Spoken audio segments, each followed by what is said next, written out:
You're watching the Battered Fans Network. Welcome, everybody, to episode number 58 of the Battered Heat Fans Podcast. I am your host, Daniel Granada, and alongside me, as always, is Daniel Solana. How are you doing, sir?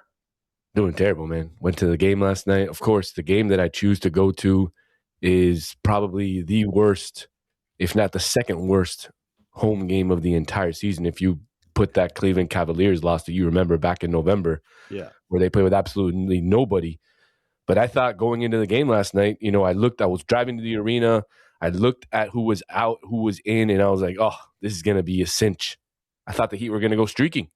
And, of course, they put up an absolute dud in the game, and I had to go home pissed, and we'll get into what happened at the game later. Oh, yeah. Kobe White was out. Josh Giddey was out. Norman Powell was out for us. Tyler Hero's obviously not back. So, obviously out too. Who? Kel'el Ware. He only played 4 minutes or whatever it was. 3 minutes. Well, we're gonna get into that because I have some opinions about that also. But it was. You said yesterday you texted me like I think that's the worst loss of the season, right, at home at least. And I thought, well, maybe Cleveland. The Sacramento Kings loss was really bad also because I remember the Heat weren't at their lowest point yet, and then they lost to a terrible Kings team, and not only lost, they got their ass kicked by the Kings. But yeah, last night was pretty bad also because they had a pretty decent first half, and in the third quarter, man, like it's weird for you to have what just about everybody says is the best coach in the NBA, but so often after they come out of halftime, I don't know what he does. I don't know if he lectures them to sleep and it takes them a while to wake up, but in the third quarter, they just get their ass kicked consistently, and it's wild to me. Yeah, man. I mean, we usually call that third quarter the third quarter, but it would be an absolute embarrassment to say it was a third quarter. It was worse than a third quarter. You got outscored by 14 points. And Danny, going back to that first half, it wasn't a good first half. It was a terrible first quarter. It was just a very, very good second quarter. By the way, made some money on that second quarter. I had the Heat minus 1.5 and over on 56 total points. And had a feeling, man. Had a feeling. The second quarter has been a strong quarter for the Heat. So I was happy to win that bet. But yeah, man, it was an absolute brutal third quarter. I think it would be disrespectful to call it the third quarter. I think the third quarters are better than what the Heat showed yesterday. Only 21 points and just getting outscored by guys like Dosunmu and Okoro and other guys who just really have no business being in this league. And they were just wetting shots. I mean, the Bulls even had some guy that they called yesterday on a 2-way contract. I don't know Calamari. Yuki Kawamura. You know how tall he is? You know how tall he is? He's 5'7", I believe they were saying. Yeah, listed at 5'7". He had 2 threes in that. In the NBA, they give you an extra inch or two when they write those. So he's probably shorter than 5'7". He was wearing heels and I could barely see him. But you know what, man? He looked like you could tell he wanted it. Like he was playing his ass off. He was all over the place. He won a tip-off, didn't he? Was it him that won a tip-off? Yeah, he it was a jump ball between him and Kasparis Yakuchonis, and he beat him. Yeah, man, that was wild also. All things considered, the third quarter was terrible, but in the fourth quarter, they went down by like 7 or 8, and I thought, man, this is incredible. And then they made a comeback. Bam, got on fire. He scored like 7 in a row. Like it got to a point where they cut it to 3, and then Andrew Wiggins hits a 3 from the corner, and he gets fouled. 4-point play. I'm like, oh, this is it. They're about to take the lead. He misses the free throw, and then everything goes downhill from there. I mean, the jump ball that leads to an easy transition play on the other side. It was just a mess at the end. The way that they just let it go, and it sucks because I really thought that although all things considered, maybe they'll pull it out anyway, and they just can't close, and it's really frustrating to see. Yeah, man, it was. Like you said, it was frustrating. And going back to that 4-point play, which it could have been, very weird for Andrew Wiggins to miss that free throw, and a very soft call on that shot as well, right? I really didn't see the foul. Yeah. But again, as a fan of the home team, I'm going to take it, right? I'm going to take those kind of calls, but you have to make them. When you get those kind of calls, you have to make them pay, and you didn't. And the stats yesterday, man, were so lopsided in the Heat's favor. There was only two major categories where the Bulls actually beat the Heat. That was in 3-pointers made. They made 7 more threes than the Heat, making 20 out of 40, which is insane when you come to think of it. The Bulls, who started a team of absolute nobodies, shot 50% on 3-pointers, 52% overall. And that was a major difference to the game right there. Yeah, because the Heat out-rebound them. They forced more turnovers. Like, yeah, it's just – and all this without Norman Powell and Tyler Hero, which those two are your – I mean, you would say your go-to scorers, right? Your number 1 and 2 options when they're healthy. And I thought that the Heat had enough to win yesterday, even without Norman Powell. I don't know why he missed. I don't know if his wife is in labor or whatnot, because I know she's pregnant. But and that's just me randomly spitballing. I have no idea. Yeah, personal reason. I know his wife's pregnant though, so I don't know if that had something to do with it.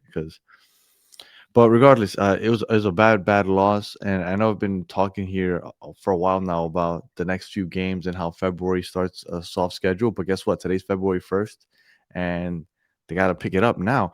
Guess we play again today. Yeah, against the Bulls, the third. Thank God. I think this is the last game of the season. Thank God. All right. So I think one of the biggest stories of the game, which didn't really well, I mean, technically he's on the court. Khalil Ware, 3 minutes. At some point, it gets kind of disrespectful, right? Like at this point, just don't play the guy. Don't even play him. And I think the reason that this is hardest, because usually if I'm talking about like another team, we criticize the coach a lot. Here, I think people, and there are some people, because I've seen them now, that criticize Spo, and they go pretty hard at Spo. But generally, people are like, oh, it's Spo. I trust Spo. I understand what Spo's doing. But for this one, it's starting to get kind of hard to do that, because it makes no sense. Like, you're throwing Nikolai Jovic out there for 1 billion minutes. You got Casper out there getting cooked by a 5'7" Calamari guy, and he's getting minutes. And then Khalil Ware. Like, you're losing these games. What does Khalil Ware have to do? And you can't expect him to just, brush this off and keep playing well. We've seen that he needs some playing time to kind of get into a rhythm. You're giving him 3 minutes. Like, what could you really tell in those 3 minutes that justifies taking him out for the whole game?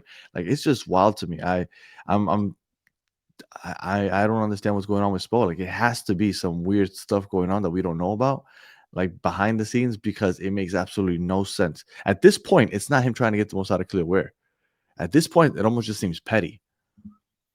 I don't think so, man. So I'm going to disagree with you on this one. I think yesterday, and I think maybe over the last couple of weeks, Spo's having a tough time trying to find out where he can enter Khalil to make the best possible impact into the game. But I think, unfortunately, for Khalil yesterday, the fact that Vooch was out, the fact that they didn't have any real bigs, and of course I'm talking about the Chicago Bulls, they didn't have any real bigs in the game. I think that was the main factor of why Khalil didn't play so many minutes. And you could see in his short stint yesterday, he was just getting out hustled by shorter players and shorter players getting to the rim, and Khalil Ware just couldn't find a rhythm. And unfortunately, when you are playing against a team that is running and they're playing basically with a small forward at center, because at times they had Matas Buzelis at center, they had Ayu Dosunmu at center, so they had different players, short players at center, sometimes even Patrick Williams. And when you do that, I mean, unfortunately, you have to match up with that smaller team. You can't throw Khalil Ware out there and leave him on an island on defense. Yeah, on offense, he would be fantastic and he would get some rebounds and stuff, but can he guard some of those smaller, faster players? And I think what Spo is looking at is he thinks that Jovic gives you a better chance on the defensive end against some of these smaller, faster players than you would having Khalil Ware out there. So I understand last night's, reason as to why he didn't play. Obviously, I was at the game. I saw it live. And he just wasn't into it. And I think last night, it was excused. But over the last couple of weeks, I agree with you, Danny. I think that Spo has to do a better job of trying to find certain minutes where Kel'el Ware can make an impact in the ways that he knows that we know he can, making that 3-point shot, getting his rebounds, getting down the floor. But just yesterday wasn't the right night for him. I get your explanation, and I'll give you some. I'll give it some credence. But the game before, Vucevic did play. Ware only played 12 minutes. The game before that, you played against the big ass Orlando Magic, which a ton of bigs, 7 minutes. Then you got 18 minutes to the Warriors, 16 minutes to OKC, 9 minutes against the Celtics. Like, I get it. Maybe you can justify it a little bit yesterday, but man, come on, it's getting kind of out of hand. Like, you can't keep finding time to play Jovic. The way this season has been bad for Jovic. Like, that contract extension is looking really bad right now, and you keep finding ways to play him. You know, Simone Fontecchio was struggling, and you kept throwing him in there, like, play through it, and it worked out. But Kel'el Ware, you can't find anywhere for him. I don't know. Just don't play him. Send him to the G League, and then when you find the spot for him, bring him back up. But I think that this is doing more harm than good to Kel'el Ware himself. I can see what you know what you're saying, but you know what's crazy, man? What's absolutely wild is the amount of Chicago Bulls fans that were at the stadium last night, especially in section 115, which is my section. I went off on my season ticket rep again, and I told them, you guys need to, and I'll explain to you why I have this way of thinking, because it might sound absolutely crazy, but I told him 115 should be a Heat-only section, similar to what the Clippers have with the wall out in their stadium out west in LA. And my season ticket rep kind of looked at me. He's like, okay, that makes sense. And I was like, absolutely. Why does it make sense? Section 115 is a section right where the Miami Heat season ticket holder representatives have their little office area. That should be a Heat-only section. I'm sick of going to the games, whether I take my son, whether I take a friend, whether I take it doesn't matter. And I'm surrounded by the opposite team's fans every single time. It's annoying, man. And not only that, but I could understand if you're a Boston fan where, you know, you've had multiple championships, you know, you've won, you've been to the finals, you've made appearances lately, but come on, dude. You're a Chicago Bulls fan, you haven't been to the finals in 30 plus years, and you're out here calling Miami a poor franchise or a poverty franchise. Get the hell out of here, bro. We've been to the finals 6 times, if I'm not mistaken, over the last 20 years. We've won 3 championships over the last 20 years. And you have the Chicago Bulls fans coming into our arena when the only time they were ever good was when they had Michael Jordan on their team and they went to 6 finals. They won all 6, and that's it. That's the only thing that they've ever done. That franchise has been an absolute garbage franchise, except for the time when they had Michael Jordan and Scottie Pippen. Because when Michael Jordan retired the first time, they were a garbage franchise again. And when he came back, they won championships. But that was annoying, man. I cannot stand them. They were making fun of Hialeah. They were making fun of Kendall. They were making fun of South Miami. No, man, it was a whole game just talking, just garbage. And how annoying is it when you try to go and enjoy a night of basketball and you have these idiots that sit behind you or sit in front of you and turn around every time the team scores a 3 or the team scores a 2? Like, dude, be a little respectful. You're in another team's stadium. Be a little bit more respectful. That's all I can say. When I go to some other team's stadium, I don't act like a complete loser like those guys did last night. I mean, yeah, I make a little bit of noise, but I make friends with the people around me first so that we have some sort of mutual respect, and then we go at it a little bit, and then we shake hands at the end of the game. But the fact that people just come to the game, they get completely shit-faced, and then they just run their mouth for 48 minutes while the game is going on is the worst fan experience that I've ever had at that arena. And it's getting worse and worse. And I told them, if you guys don't make this an all Heat section, I'm not renewing. It's interesting because I'm so accustomed to just that being the norm. Like, you always have visiting fans at the arena. It doesn't bother me. You must attract assholes because I don't. I've had bad experiences, but I don't think you have them so consistently in your section that it's weird. Worst part is I try, like, normally when I was younger and I would go with my brother, we would get a little loud. You know, we'd have a few drinks, we'd get a little loud. But I'm a little older now, you know. We just got news that we're gonna have another baby boy. So congratulations, sir. We're adding to the Solana clan. The Solana name will go on and live strong. And but I don't know why, man. Lately, I go to the games. I try to have a good time. I'm not that loud as I normally was when I was younger. But these people just from minute one, they're just yelling and yelling and yelling, and just every time the team scores, oh, Miami sucks. It's like, bro, really, really, you haven't like you are a play-in team for the last 5 years, and you're gonna come down here and talk crap? Like, come on, man, come on. Yeah. Look, I understand why you're They just frustrated. shouldn't serve liquor to the away fans. One of those two. It's gonna be hard to tell who it's who, though. You just like, I mean, I guess you could if they're wearing the other team's jersey, you don't sell it to them. But I mean, that would be a whole nother lawsuit, probably. I don't know, something like that. Throw some eye drops into their drink, make them go to the bathroom, yak, do some diarrhea. Something. I don't care, man, but do something, man. Let's give them something. Put something bad in their tequeños. Like, have different tequeños when the wave teams fans go there. Give them something different. I don't know, man. But we got to start fucking with these people, because the fact that they do it to us and they make the viewing experience so annoying for us, fans of the Miami Heat, we got to do something to get back at them. All right. The next 14 games beginning tonight, the Miami Heat only play against 2 teams that are over 500. That doesn't mean anything anymore.